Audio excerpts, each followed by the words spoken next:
Shalom, hari ini kita akan renungkan Injil Matius pasal 21, teksnya ayat 12 sampai 22, dan sudah dibagi dua paragraf.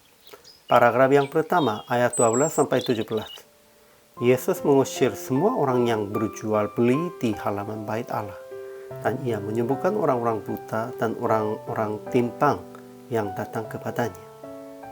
Paragraf yang kedua, ayat 18 sampai 22. Yesus mencari buah dari sebuah pohon ara, tetapi tidak dapat buah, sehingga ia mengutuk pohon ara dan itu langsung layu. Kesimpulannya, setelah Yesus masuk kota Yerusalem, ia mengusir semua orang yang berjual beli di halaman bait Allah, dan menyembuhkan orang-orang buta dan orang-orang timpang. Jadi anak-anak berseru, Hosana bagi anak Daud. Hanya imam-imam kepala dan ahli-ahli Taurat sangat jengkel dan mengadukan Yesus. Tetapi Yesus jawabnya mereka harus memuji sesuai dengan firman. Kemudian hari, Yesus masuk lagi ke Yerusalem ketika ia mencari buah dari pohon ara, tetapi tidak mendapat apa-apanya. Akhirnya Yesus mengutuk pohon ara dan itu langsung layu.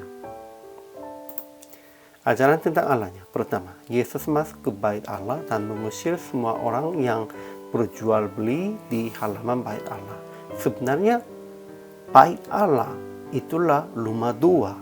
Kita harus beribadah kepada Tuhan dan harus berdoa di bait Allahnya.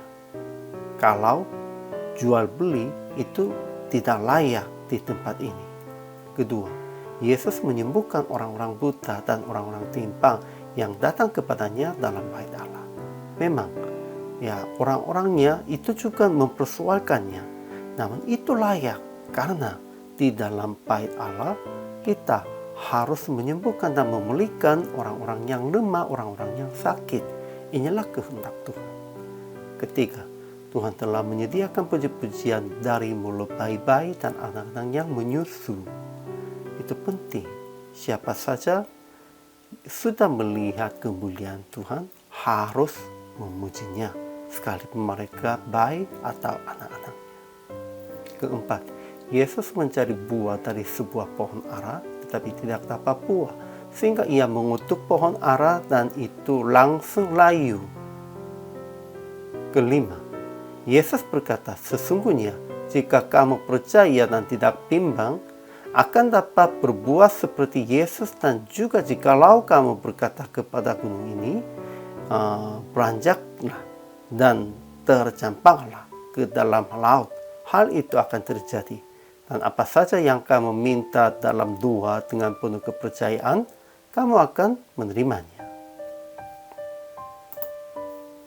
Ajaran tentang manusia. Pertama, banyak orang berjual beli di halaman bait Allah.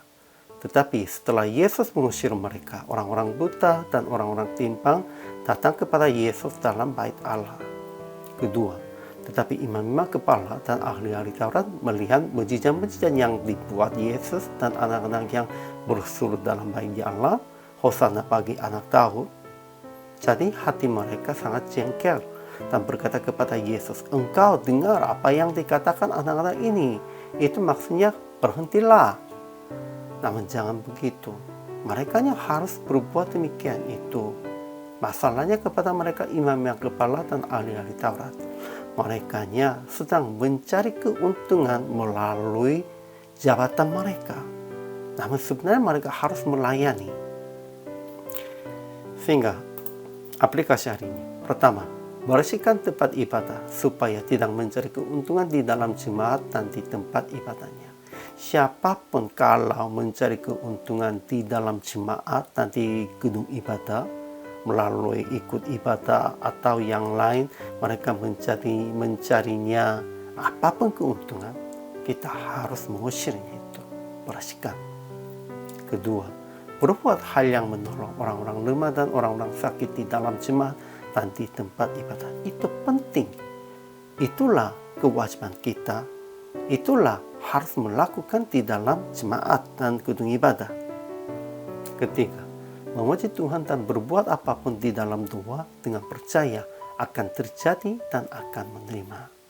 Ya, dengan percaya kita harus memohon dan berbuat. dengan percaya Tuhan akan jawab.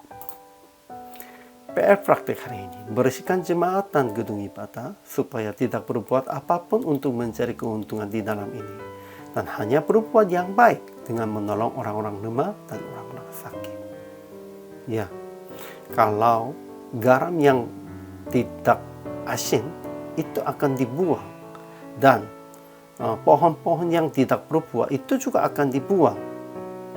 Gerejanya dan hamba Tuhannya bagaimana? Kalau tidak berfungsi, akan dibuang di dalam apinya. Jangan begitu. Hari ini juga kita harus berbuat yang baik dengan menolong orang-orang lemah dan orang-orang sakit. Hari ini juga selama melayani, Tuhan Yesus memberkati.